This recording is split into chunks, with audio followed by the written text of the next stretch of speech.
Mount Everest English স্কুলত আজি আমাৰ 79তম ইণ্ডিপেণ্ডেন্স ডে আমি সেলিব্ৰেশ্যন কৰিলোঁ। আমাৰ ফ্লেগ হোষ্টিং হৈ গ'ল। ইয়াৰ পিছতেই আমি ছাত্ৰ ছাত্ৰীৰ মাজত বিভিন্ন প্ৰতিযোগিতা ইণ্টাৰ স্কুল সাজু ভিত্তিত আমি কুইজ প্ৰগ্ৰাম পাতিছোঁ। খন্তেক পিছতে আমাৰ সেইবিলাক আৰম্ভ হ'ব। ইয়াৰ লগতে আমাৰ ল'ৰা ছোৱালীৰ সাংস্কৃতিক সন্ধিয়া গীত মাতেৰে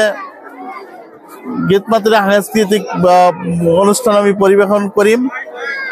আৰু এনেকুৱাকৈ আমি আজি দিনজোৰা কাৰ্যসূচীৰে ছাত্ৰ ছাত্ৰীসকলৰ মাজত বিভিন্ন গীত মাত ডান্স আদিৰে আমি আজিৰ অনুষ্ঠান আমি শেষ কৰিম বুলি ভাবিছোঁ। আজি গোটেই ভাৰতবৰ্ষত উৎসৱমুখৰ পৰিৱেশ, আজি এক গৌৰৱৰ মুহূৰ্ত। আজি আমাৰ সমগ্ৰ ভাৰতবৰ্ষত জাতীয় উৎসৱ বুলি কয়। 79 ইণ্ডিপেণ্ডেন্স ডে চেলিব্ৰেট কৰা হ'ল। আমাৰ স্কুলতো খুব উলহ মালহেৰে সুন্দৰ এটা নান্দনিক পৰিৱেশত আমি স্বাধীনতা দিৱস উদযাপন কৰি উঠিলোঁ। আৰু এইখিনিতে এই চেগতে আজি দিনজোৰা কাৰ্যসূচীৰ কিছু বিৱৰণ দিব ওলাইছোঁ। ইতিমধ্যে আমাৰ MD ছাৰে কৈছেই যে বিভিন্ন কাৰ্যসূচী ৰখা হৈছে। তাৰ মাজত মুখ্যতঃ কাৰ্যসূচী হৈছে আমাৰ কুইজ প্ৰতিযোগিতা।